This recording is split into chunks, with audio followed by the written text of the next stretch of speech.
The card reader beeped red. Once, then again when I tried swiping a second time. "I'm sorry, ma'am," the barista said, tilting the screen toward me like I needed proof of my own humiliation. "It's declining.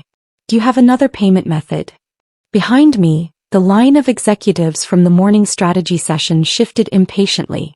I could feel their eyes on my back, could sense the subtle energy shift that happens when someone important stumbles in public. This wasn't a restaurant or a boutique where a declined card might be a simple bank error.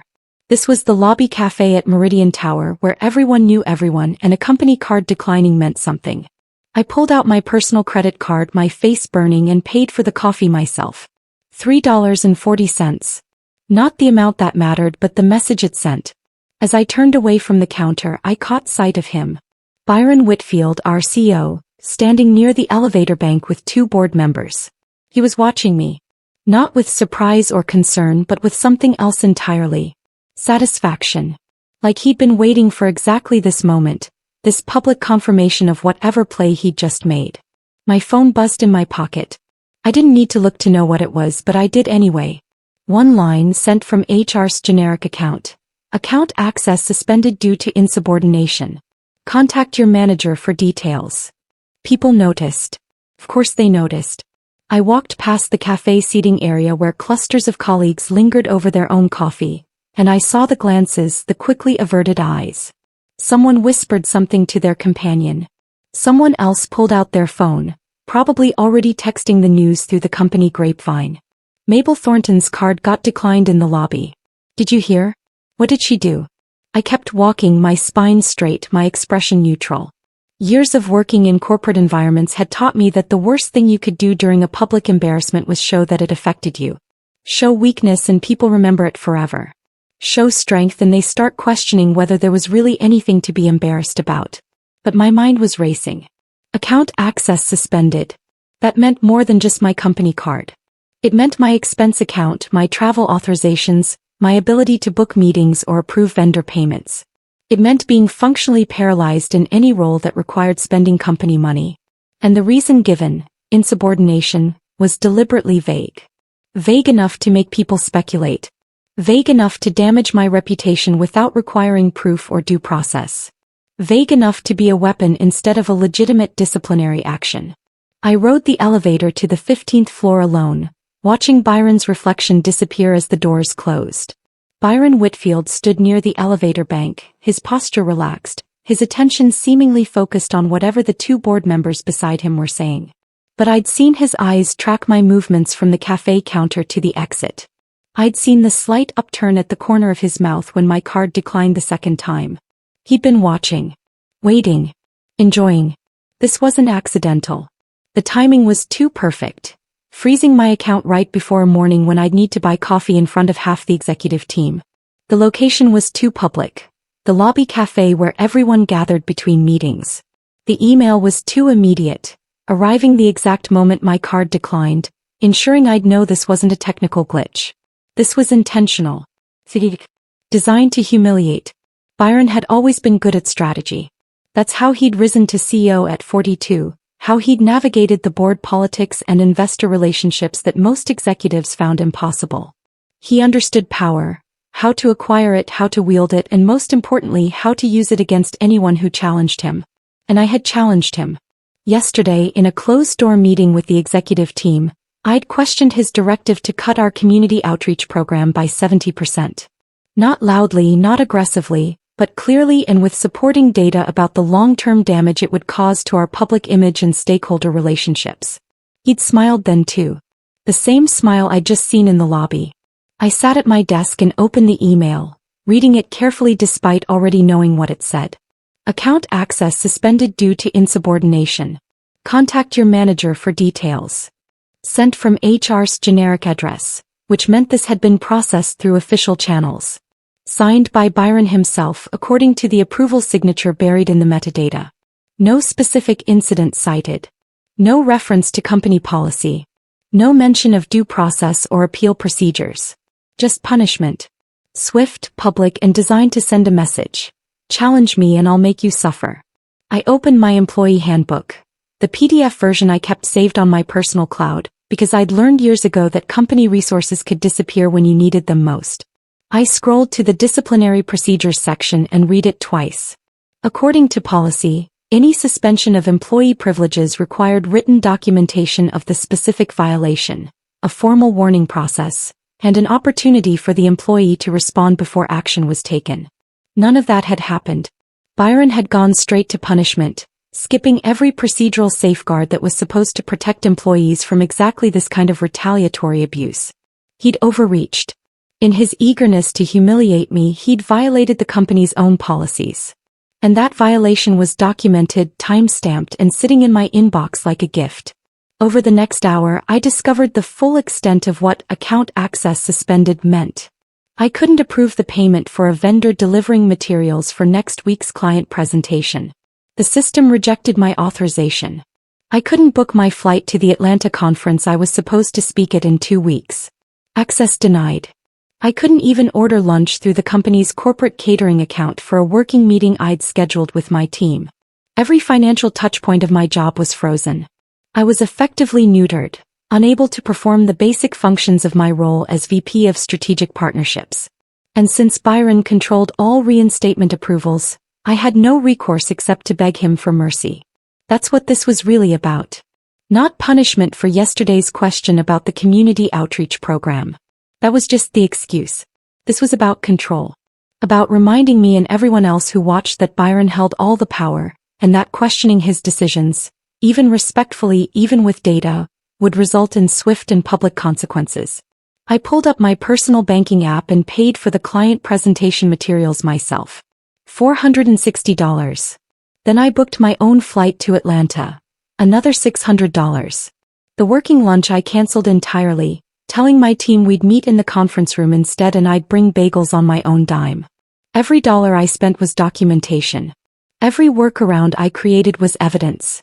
My name is Mabel Thornton, and before I became VP of Strategic Partnerships at Whitfield Industries, I spent 12 years building relationships that had nothing to do with corporate hierarchies and everything to do with mutual respect and shared goals. I'd started in business development at a nonprofit, learned to navigate donor relationships and board politics before I was 25. Moved to corporate consulting where I'd helped companies identify strategic partnerships that could transform their market position. Built a network of investors, entrepreneurs, and industry leaders who valued my judgment and trusted my recommendations.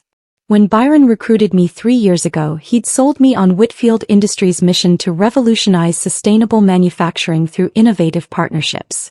He talked about vision, about building something that mattered, about creating value beyond profit margins. I'd believed him.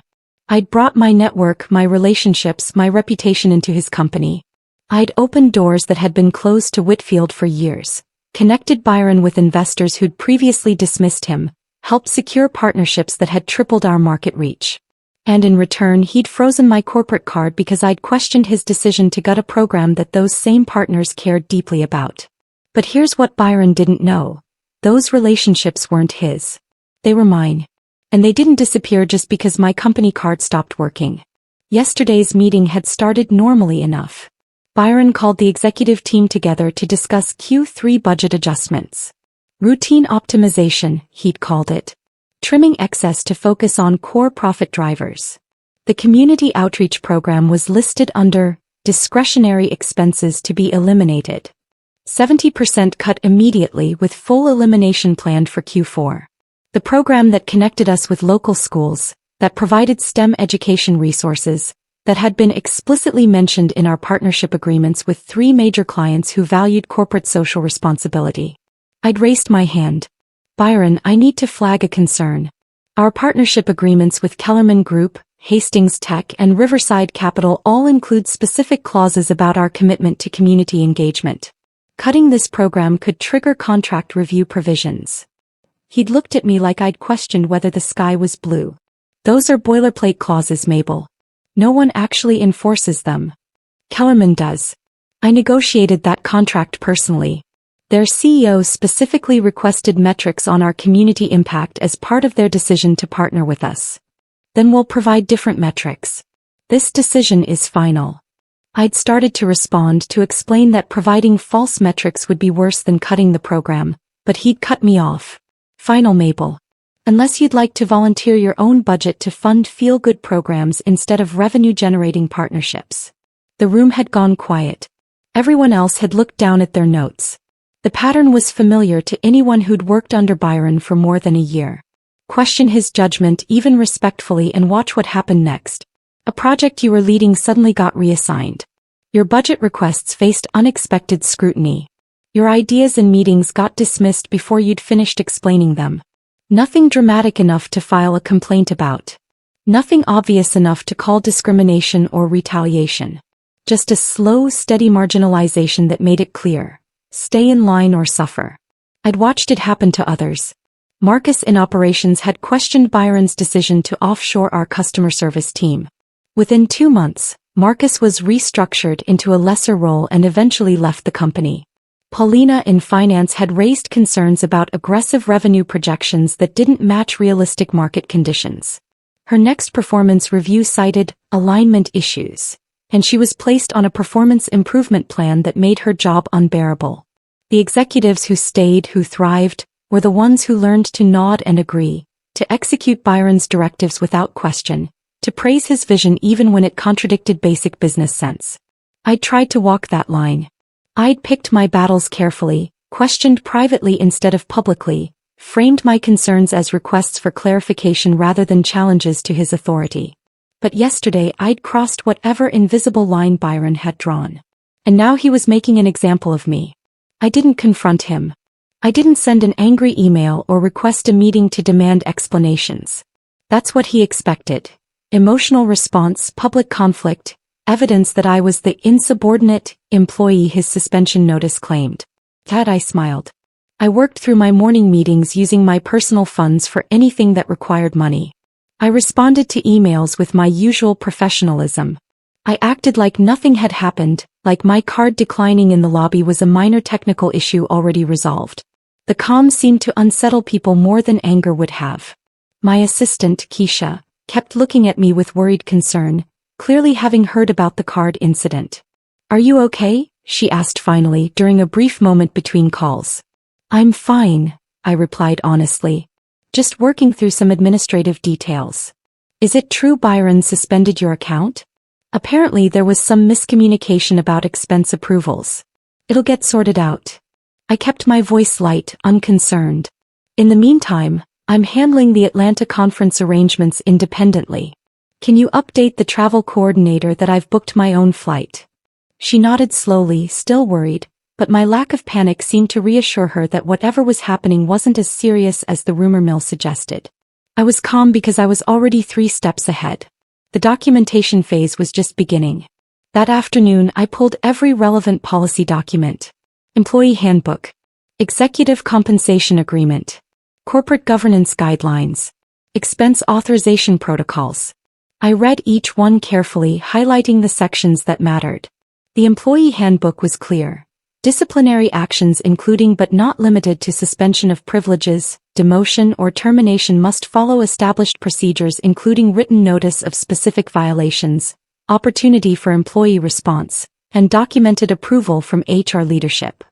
My suspension notice met none of those requirements. No specific violation cited. No opportunity to respond. No HR leadership signature. Just Byron's acting unilaterally. The executive compensation agreement was even more interesting. As VP-level leadership, my contract included provisions about wrongful disciplinary action and retaliation protections. Any disciplinary measure perceived as retaliatory for good faith business concerns raised in the course of normal duties may be subject to contract review and potential breach claims. I'd raised a good faith business concern about contract compliance. Byron had responded by freezing my access within 24 hours. The timeline alone suggested retaliation, but the complete absence of proper procedure made it undeniable. I saved everything to my personal cloud. Screenshots of the suspension email, the policy violations, the timeline of yesterday's meeting to today's account freeze. Every piece of documentation that would matter later. Byron thought money control equaled silence. He was about to learn otherwise.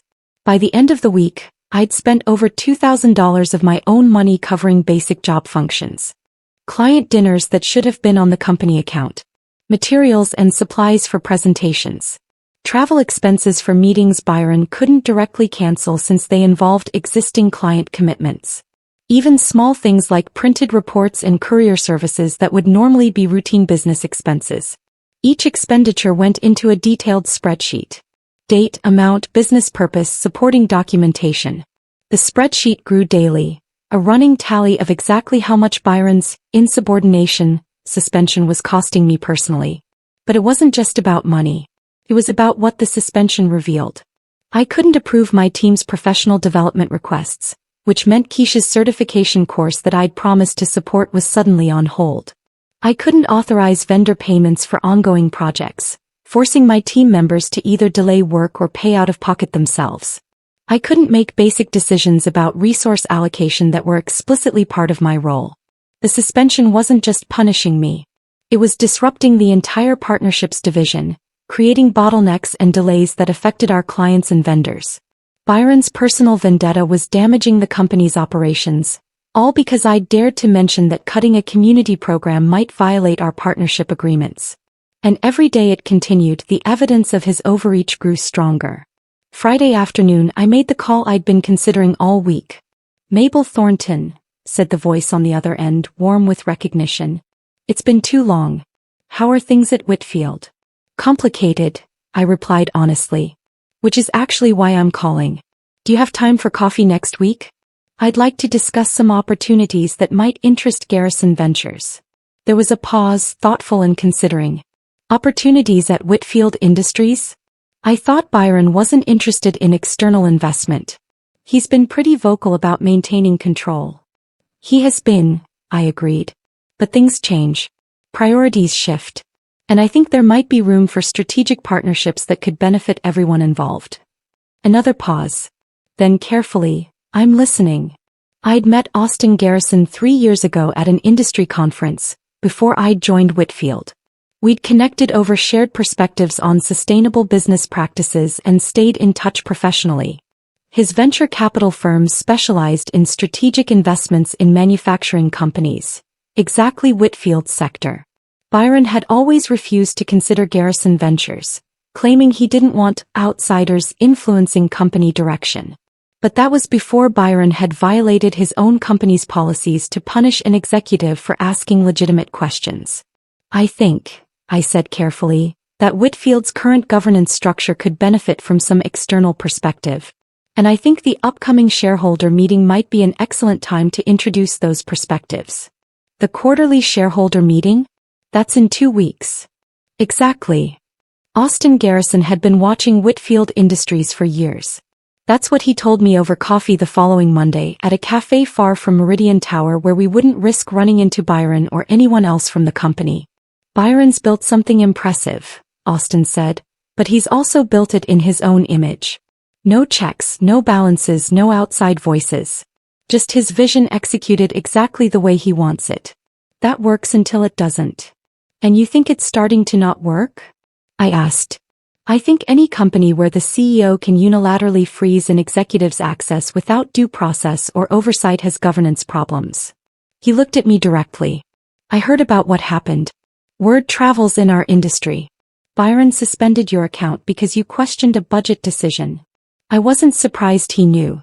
Austin's network was as extensive as mine, and corporate gossip moved fast, especially when it involved a CEO behaving badly.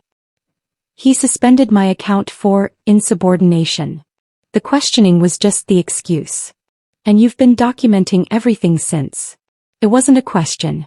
Austin knew how I worked, knew my background in compliance and partnership structures. Of course I'd been documenting every policy violation, every procedural failure, every dollar I've spent covering basic job functions that should be company expenses. I pulled out my phone and showed him the spreadsheet. $2,300 so far.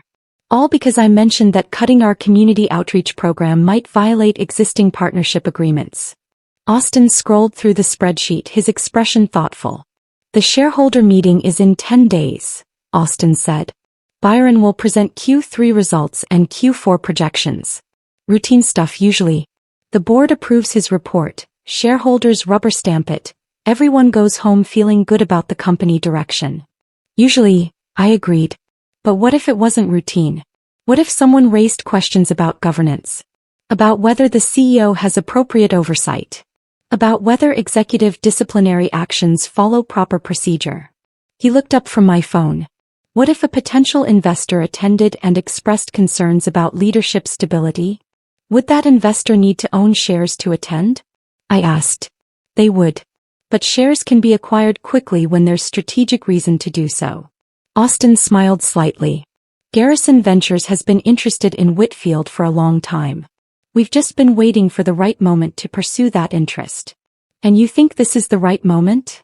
I think a CEO who retaliates against executives for asking legitimate business questions is a liability. I think a company with weak governance structures is vulnerable to leadership failures. And I think shareholders deserve to know when their investment is being managed by someone who prioritizes control over accountability. He pulled out his own phone and made a note. I'll need documentation. Everything you have on the suspension, the policy violations, the timeline from your question to his retaliation. I'll need evidence that this isn't an isolated incident, that there's a pattern of governance problems. I can provide that, I said, because I'd already prepared it. For the next week, Byron assumed I'd been broken. I could see it in how he interacted with me during the few meetings where our paths crossed. Dismissive, barely acknowledging my presence. When I spoke, he'd talk over me or redirect attention to someone else. He treated me like someone already defeated, already irrelevant, just waiting for the formal termination that we both knew was probably coming. The message was clear. This is what happens when you question me. This is what happens when you forget your place. Other executives noticed. Some avoided me, not wanting to be associated with someone clearly on the way out. Others offered sympathetic looks but said nothing, protecting their own positions. Only a few, Keisha, my assistant, and Terrence from operations who'd worked with me on several partnership deals, maintained open support. This is garbage, Terrence said quietly after a meeting where Byron had cut me off mid-sentence to dismiss my concern about a contract timeline. What he's doing to you is garbage and everyone knows it. But no one's saying it, I replied. Because everyone's scared. Byron controls everything. Budgets, promotions, project assignments. Cross him and you're next. Terrence looked frustrated. I don't know how to fight someone who has all the power. You fight by changing who has the power, I said. And I left it at that because the fewer people who knew about Austin Garrison, the better. The shareholder meeting was scheduled for Tuesday morning 9 a.m. in Whitfield's main conference room. I arrived 15 minutes early, carrying my laptop and a leather portfolio that contained copies of all my documentation. Byron was already there, setting up his presentation with the AV team. He glanced at me when I entered, his expression briefly surprised. He probably hadn't expected me to attend, before returning to his setup. The board members filtered in. Frederick Kane, our chairman, nodded at me politely.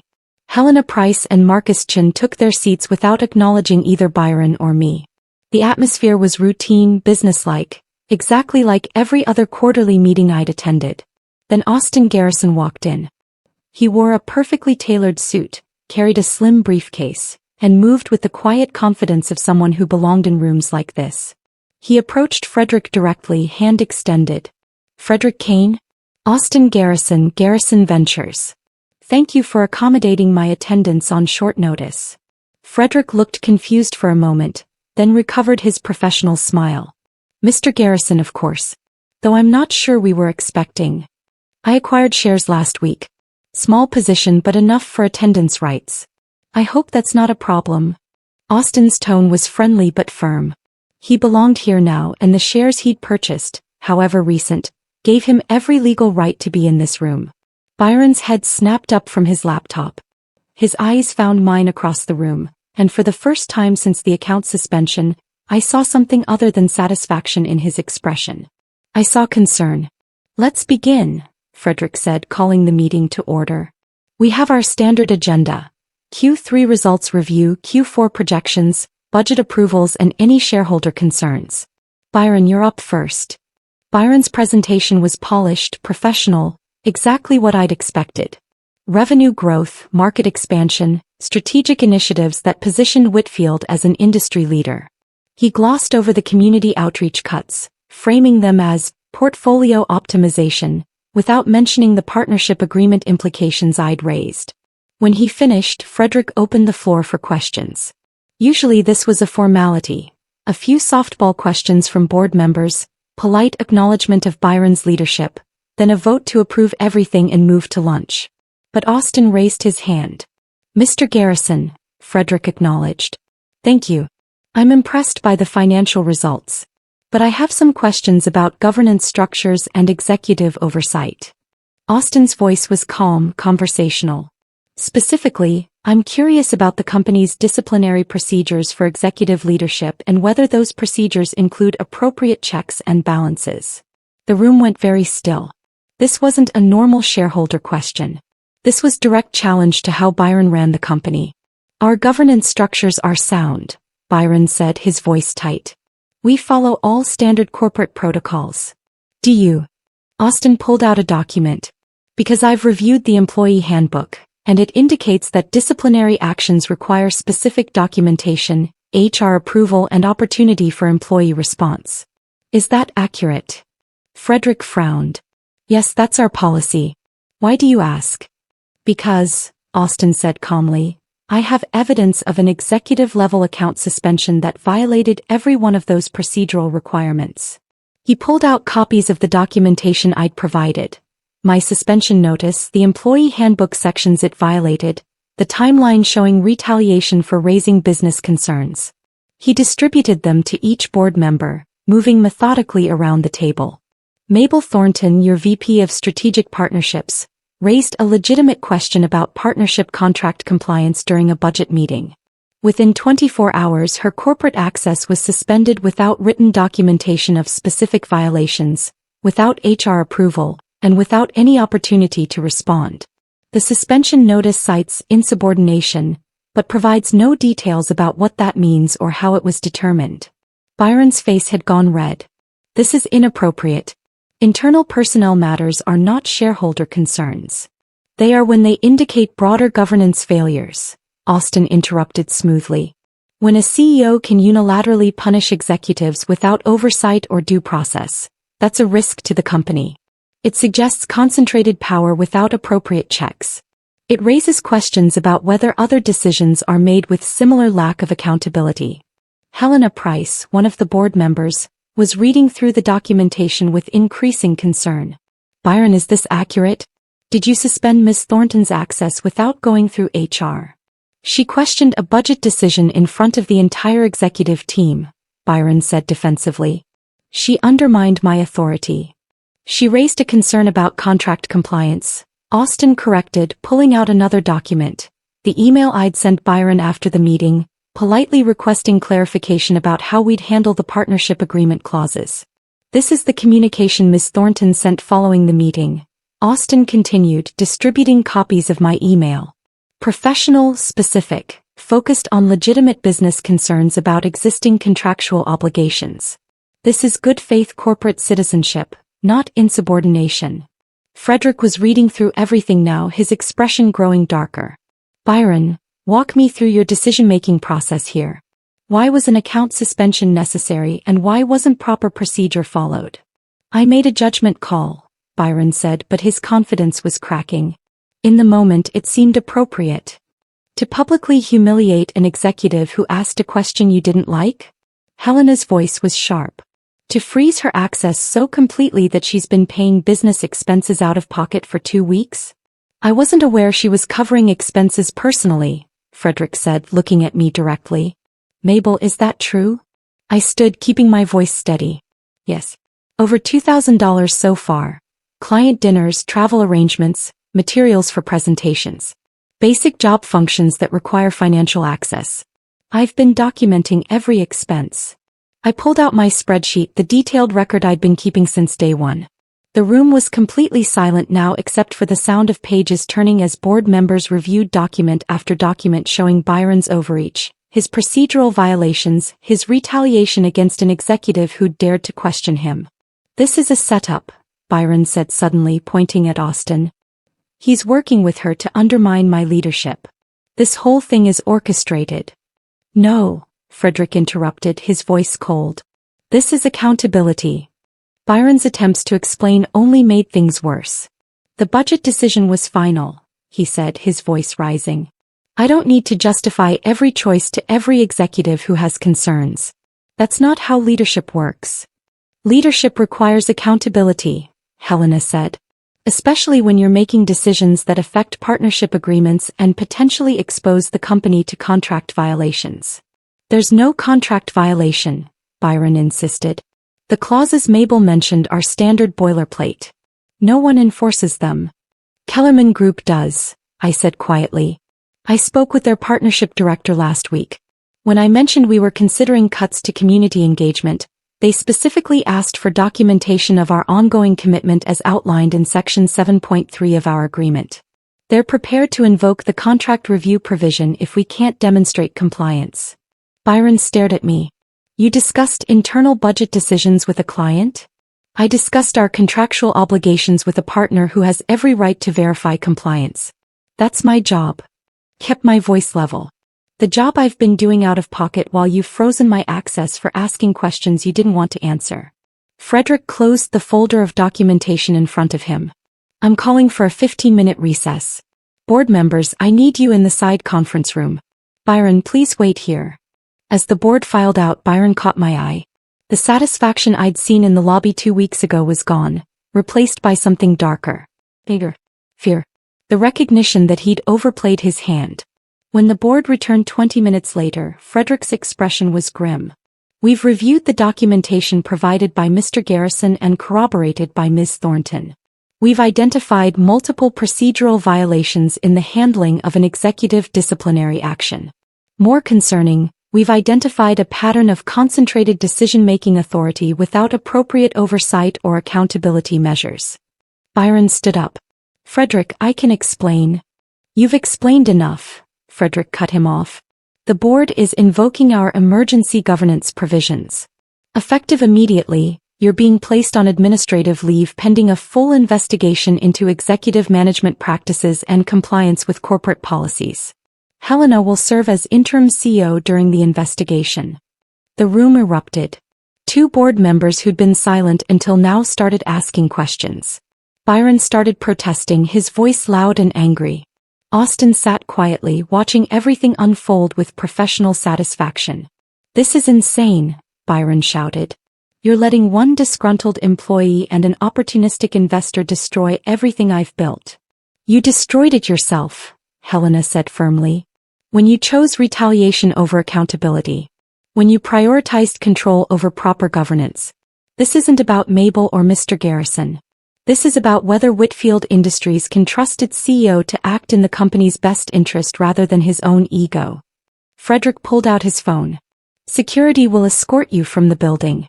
Your access to company systems and accounts is suspended pending the investigation outcome. The irony wasn't lost on anyone in the room. The investment offer came 2 days later. Austin Garrison requested a formal meeting with the board to discuss Garrison Ventures' interest in a strategic partnership with Whitfield Industries. Not a takeover, he emphasized. A partnership that would bring external governance expertise, industry connections, and growth capital while maintaining Whitfield's operational independence. But the investment came with conditions. We need confidence in the company's leadership structure, Austin explained to the assembled board. The recent incident with Ms. Thornton revealed systemic governance weaknesses that need to be addressed before Garrison Ventures can commit significant capital. What specifically are you looking for? Frederick asked. Independent board seats. External audit of executive compensation and disciplinary procedures. Clear separation between CEO authority and board oversight. Policies that prevent retaliation against employees who raise good faith business concerns. Austin paused. And a leadership review to determine whether current management is appropriate for the company's next growth phase. Translation: Byron needed to go. Not just for what he'd done to me, but because his management style represented a risk to investor confidence and company stability. Helena nodded slowly. Those conditions seem reasonable. Especially given what we've learned about concentrated authority and lack of accountability measures. There's one more condition, Austin added. Ms. Thornton remains in her role with full restoration of her access and authority. Her partnership expertise is valuable, and her willingness to raise difficult questions demonstrates exactly the kind of corporate citizenship we want to see in executive leadership. The investigation concluded 4 weeks later with Byron's termination for cause. The official statement cited serious procedural violations and governance failures inconsistent with Whitfield Industries' commitment to accountability and ethical leadership. His severance was reduced significantly due to the FIRC's determination, and his departure was announced in a terse press release that didn't celebrate his previous achievements or wish him well in future endeavors. Helena stayed on as CEO, bringing a collaborative leadership style that was dramatically different from Byron's authoritarian approach. The board implemented all of Austin's requested governance reforms. Garrison Ventures invested $20 million in exchange for 2 board seats and preferred shares with specific oversight provisions.